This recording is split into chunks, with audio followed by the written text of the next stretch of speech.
So let me read first the problem. So a room with 14 feet by 16 feet by 10 feet contains atmospheric air at 72 degrees Fahrenheit. The partial pressure of water vapor in the air is 0.2140 psi.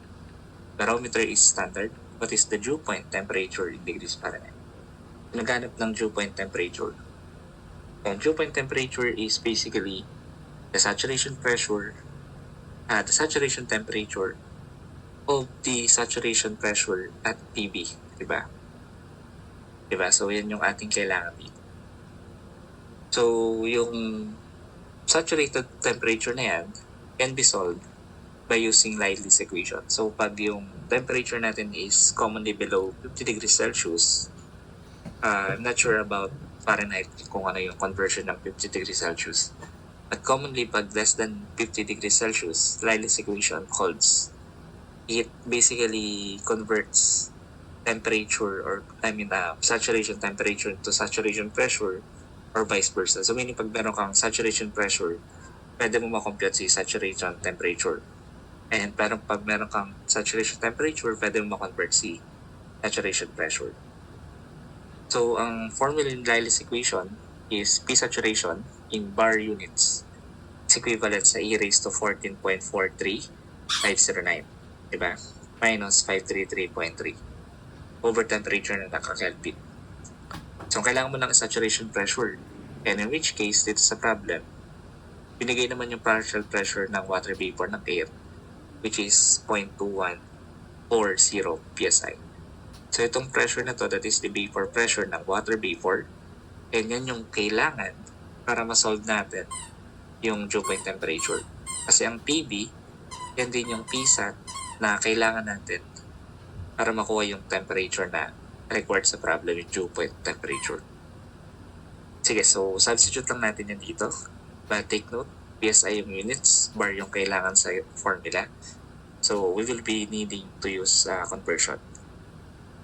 Bali, 0.214 PSI in bars pag i-convert natin. So divide by 14.7 kasi yan ay 1 atm.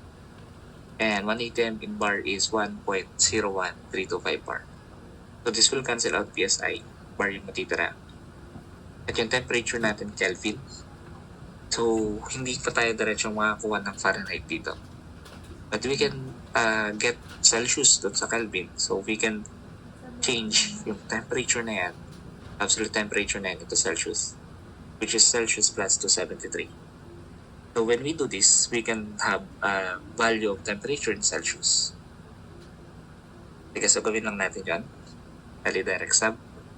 That is 0.214 times 1.01325 over 14.7. Then, equate lang natin yan dun sa ating exponential e raised to 14.43 509 minus 5333.3 over yung temperature natin. Pero kailangan natin Celsius para pwede natin i-convert diretso mamaya. And so, shift solve lang natin. So, pag pinindot natin shift solve, antayin lang natin, makakakuha tayo ng temperature na naka-Celsius. And what we would get is 12.94 degrees Celsius, diba? Pag meron ka ng temperature na naka-Celsius, ang kailangan sa choices naka-Fahrenheit, we can now convert this. So, paano natin i-convert yan, sir? Kasi sa calculator, press mo lang yung convert. Tapos, down arrow, hanapin lang natin yung temperature. So, ito yun. Ang kailangan mo yung Fahrenheit. So, pindutin mo lang yan. So, makikita mo at degrees Fahrenheit sa degrees Celsius. But, we don't need Fahrenheit sa 12.94. Instead, we need Celsius. So, meaning, ang kailangan mo is press CA. Balikan natin yung kanina. So, convert ulit tayo. Temperature. Ang piliin nyo naman yung degree Celsius. So, kailangan nandito yung underscore natin.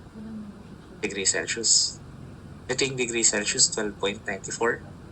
So, para maging Fahrenheit, para malaman yung converted niya into Fahrenheit, press nyo lang itong left side. And makukuha nyo na yung degree Fahrenheit niya na converted. So, that is 55.292 degree Fahrenheit. So basically, that's approximately the closest answer, letter A.